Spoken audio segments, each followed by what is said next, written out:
कुछ साल पहले शाम में जंग चल रही थी तो ईरान और रूस ने शामी सदर बशारुल असद का साथ दिया था और उनकी हुकूमत बचाने में किरदार अदा किया था और उस जंग में हिजबुल्लाह भी शरीक हुई थी। और अब इसराइल के खिलाफ ईरान का सबसे बड़ा हथियार लबनान की तंजीम हिजबुल्लाह है, जिसकी माजी में भी इसराइली फोर्सेस से मुसलसल झड़पें होती रही हैं। 2006 में 34 दिन तक हिजबुल्लाह ने इसराइल के साथ लड़ाई की थी। इस जंग के बाद जहां इसराइल ने अमेरिका की मदद से अपनी फौजी ताकत मजीद बढ़ाई है और रॉकेट्स को फिजा में तबाह करने के लिए आयरन डोम तैयार कर लिया, तो हिजबुल्लाह ने भी ईरान की मदद से अपनी फौजी ताकत में काफ़ी इजाफा किया है और मौजूदा हालात में इसराइल पर हमले के लिए हिजबुल्लाह ईरान के इशारे का इंतजार कर रही है। हिजबुल्लाह के पास इस वक्त कितनी अस्करी ताकत है और वो इसराइल को कितना नुकसान पहुंचाने की सलाहियत रखती है, जबकि इसराइल कितना ताकतवर हो चुका है और उसे शिकस्त देना कितना मुश्किल है। इस हवाले से हिजबुल्लाह और इसराइल की अस्करी ताकत का जायजा लेते हैं। अल जजीरा में हिजबुल्लाह के हवाले से एक आर्टिकल छाया हुआ जिसका टाइटल है कि क्या लबनान की हिजबुल्लाह इसराइल से जंग की मुतहम्मिल हो सकती है। अल जजीरा के मुताबिक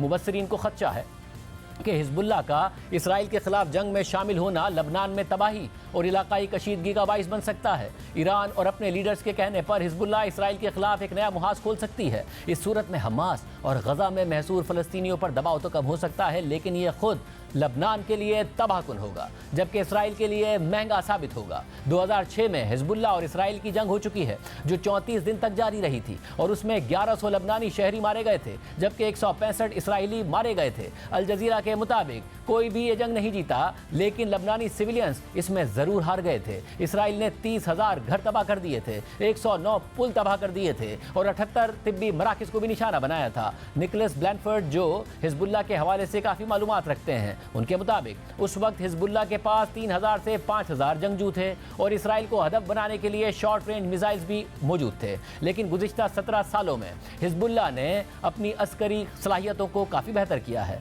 उनके ख्याल में आज की हिजबुल्लाह इसराइल को 1948 में उसके क़याम के बाद से अब तक का सबसे बड़ा नुकसान पहुंचाने की सलाहियत रखती है। हिजबुल्लाह के पास कम से कम 60,000 जंगजू हैं। हिजबुल्लाह के मिसाइल्स का ज़ख़ीरा 2006 में 14,000 था और इन मिसाइल्स की तादाद अब बढ़कर 1,50,000 हो गई है, जिनमें से ज़्यादातर शॉर्ट रेंज मिसाइल हैं। इसके अलावा हिजबुल्लाह के पास ईरानी साख्ता मिसाइल भी हैं जिनकी रेंज 300 किलोमीटर यानी 186 मील तक है। हिजबुल्लाह के एक खुसूसी यूनिट को जंग की सूरत में इसराइल में घुसने की तरबियत भी दी जाती है। इसलिए ये कोई सरप्राइज नहीं है कि इसराइल गुज़िश्ता कुछ सालों से हिजबुल्लाह को अपने लिए असल खतरा करार देता है। निकोलस ब्लैनफोर्ड के मुताबिक मुझे लगता है कि ईरान और हिजबुल्लाह तहम्मुल का मुजाहिरा करेंगे, क्योंकि हिजबुल्लाह ईरान पर अमेरिका और इसराइल के किसी भी मुमकिन हमले के मंसूबे के खिलाफ एक बड़ी रुकावट बनी हुई है। इसी तरह मिडल ईस्ट इंस्टीट्यूट की एक माहिर के मुताबिक शाम की जंग में हिजबुल्लाह ने शामी सदर बशारुल असद के हक में मुदाखलत की थी, जिससे हिजबुल्लाह को अपनी जंगी सलाहियतों को बेहतर करने का मौका मिला।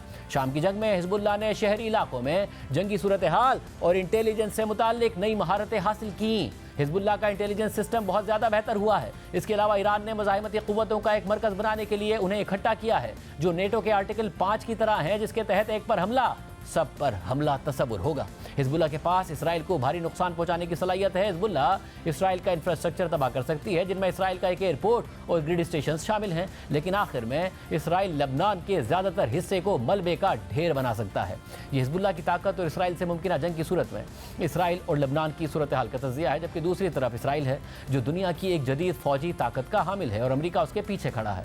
इसराइल की फौजी ताकत के हवाले से अल जजीरा के एक आर्टिकल में लिखा है कि इसराइल के पास 1,69,500 एक्टिव फौजी हैं, जिसमें आर्मी, नेवी और पैरामिलिट्री फोर्सेस शामिल हैं, जबकि इसराइल के रिजर्व फोर्सेस की तादाद 4,65,000 है। तकरीबन 3 लाख इसराइली फौजी इस वक्त गजा की सरहद पर मुमकिन ज़मीनी ऑपरेशन के लिए तैनात हैं। आर्टिकल के मुताबिक 18 साल की उम्र के बाद इसराइल के हर शहरी के लिए लाजमी है कि वो फौजी ट्रेनिंग हासिल करे और मर्द 32 महीने तक और ख़वातीन 24 महीने तक फौज में खिदमत अंजाम दें। इसराइल की ज़मीनी फोर्सेस की ताकत पर नज़र डालें तो उसके पास 2,200 से ज़्यादा टैंक्स हैं, 530 से ज़्यादा आर्टिलरी यानी बड़े हथियार हैं। इसराइल की फ़ज़ाइया के पास 196 F-16 फाइटर जेट्स हैं, 83 F-15 फाइटर जेट्स हैं, 30 F-35 जेट्स हैं, जबकि 142 हेलीकॉप्टर्स भी इसराइल के पास हैं। इसी तरह इसराइल की नेवल फोर्सेस के पास 5 सबमरीन्स हैं, जबकि 49 पेट्रोल बोट्स भी इसराइली नेवी के पास हैं। इसके अलावा इसराइल का आयरन डोम सिस्टम रेडार टेक्नोलॉजी की मदद से शॉर्ट रेंज रॉकेट्स को फिजा में तबाह करने की सलाहियत रखता है।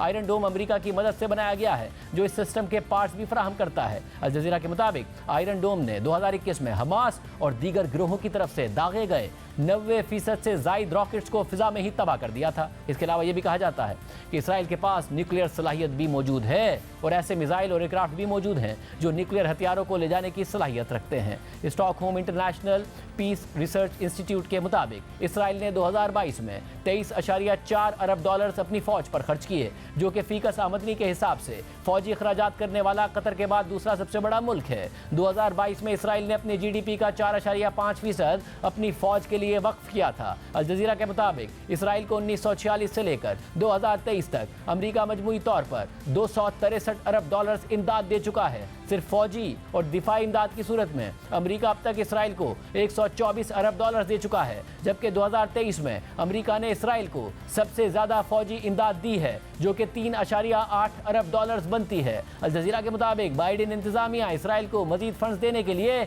अमेरिकी कांग्रेस से दरख्वास्त करने जा रही है, लेकिन स्पीकर की गैर मौजूदगी की वजह से इसमें वक्त लग सकता है। इसके अलावा इसराइल दुनिया के कई ममालिक को हथियार भी फरोख्त करता है। 2018 से 2022 तक कम से कम 35 ममालिक ने इसराइल से हथियार खरीदे हैं, जिनमें सबसे बड़ा खरीदार भारत है, जिसने इन 4 सालों में 1.2 अरब डॉलर्स के इसराइल से हथियार खरीदे हैं। अब इसराइल अपनी इस ताकत के जोर पर गजा में मुसलसल बमबारी कर रहा है, उसका मुहासरा किया हुआ है। गजा को बैरूनी दुनिया से ज़मीनी फ़िज़ाई और समंदरी राब्ता मुनक़ता कर दिया है। तीनों रास्तों पर इसराइल ने कब्जा किया हुआ है। गजा में इमदाद पहुंचने का सिर्फ एक ही रास्ता है और मिस्र की सरहद यानी रफा क्रॉसिंग है, जहां कई दिन से इमदादी ट्रक्स खड़े हैं, लेकिन बॉर्डर पर इसराइल की मुसलसल बमबारी और अदम ताउन की वजह से इमदादी ट्रक्स अंदर नहीं आ पा रहे हैं। मिस्री हुकूमत इसराइल से कह रही है कि वो रफा क्रॉसिंग के करीब बमबारी बंद कर दे, ताकि गजा में लोगों को रिलीफ फराहम किया जा सके और गैर मुल्कियों को निकलने का मौका मिल सके, लेकिन इसराइल ने अभी तक बमबारी जारी रखी हुई है। BBC के मुताबिक इसराइल चाहता है